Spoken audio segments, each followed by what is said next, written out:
स्वस्थ व्यक्ति के शरीर को स्वस्थ रखने के लिए यानी कि अपनी हेल्थ को मेंटेन रखने के लिए आयुर्वेद में एक बहुत ही महत्वपूर्ण सिद्धांत का वर्णन है जिसको बोलते हैं अपने वेगों का, जो हमारे नेचुरल अर्जेस हैं उनको धारण नहीं करना, यानी कि उनको धारण नहीं करना, और हमारे अननेचुरल जो अर्जेज होते हैं उनका धारण हमें करना है। जैसे फॉर एग्जांपल, जैसे हमारे नेचुरल अर्जेज होते हैं अधारणी, जिनको बोलते हैं अधारणी वेग, कि उनको धारण नहीं करना है। जैसे हमारे मल का, मूत्र का, पुरीस का, अपान वायु का,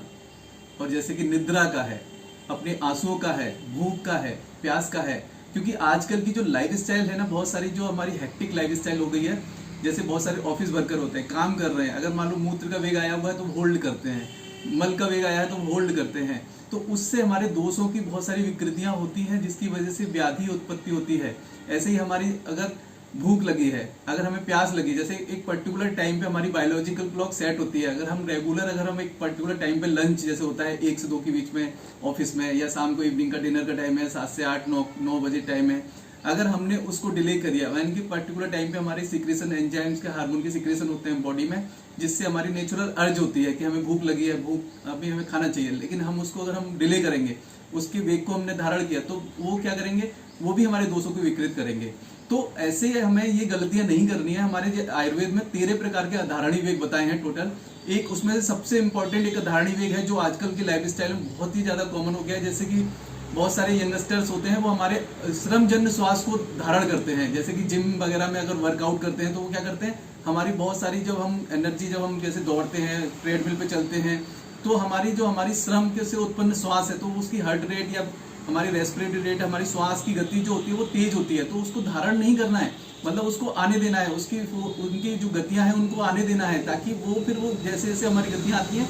श्वास की, वो तो हमें होल्ड करेंगे तो क्या करेंगे, वो दोष को विकृत करेगा, वायु को प्रकोपित करेगा। तो ये एक हृदय रोग के लिए बहुत बड़ा कारण है कि क्या इससे हमारी दोषों की विकृतियां होने के चांसेस बहुत ज़्यादा बढ़ जाते हैं, उनकी वजह से बहुत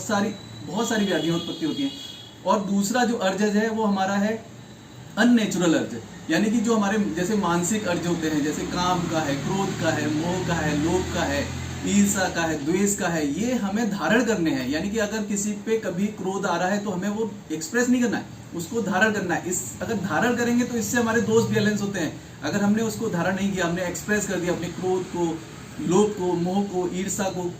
तो उसको हमें, तो वो हमारे दोषों को विकृत करने में मेन पार्टिसिपेट होते हैं। और दूसरी बात, हमारे बाचिक, हमारे अननेचुरल अर्जेस होते हैं, जैसे कि हमारा है चुगली करना है, किसी की हमें बुराई करना है, हमें किसी के बारे में बुरा बोलना है, तो ये हमारे, इनको भी धारण करना है, हमें ये भी नहीं करना है। तो हमारे इस टाइप के दोनों अर्जेस हैं, जो अधारणी वेग और धारणी वेग, इनका दोनों को हमें विधिवत पालन करना है, जिससे हमारे दोष साम्यावस्था में रहे और हमारी बॉडी हेल्दी रहे। थैंक यू, धन्यवाद।